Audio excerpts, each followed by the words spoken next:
യഥാർത്ഥത്തിൽ ബദർ ഒരു യുദ്ധമാണോ? ഒരിക്കലുമല്ല. 13 വർഷത്തെ ശത്രുക്കളിൽ നിന്നുള്ള അസഹ്യമായ പീഡനങ്ങൾക്ക് ശേഷം അവകാശങ്ങൾക്ക് വേണ്ടിയുള്ള ഒരു സമരമായിരുന്നു യഥാർത്ഥത്തിൽ ബദർ.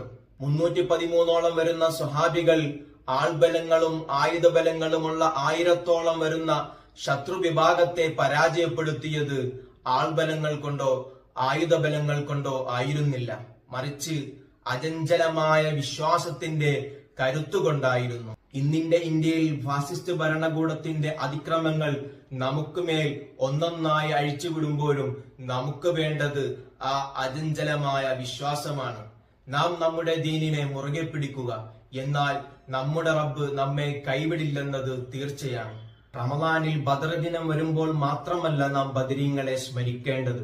അസ്മാഉൽ ബദർ നിത്യജീവിതത്തിൽ ഒരു വെറുതായി നാം എല്ലാ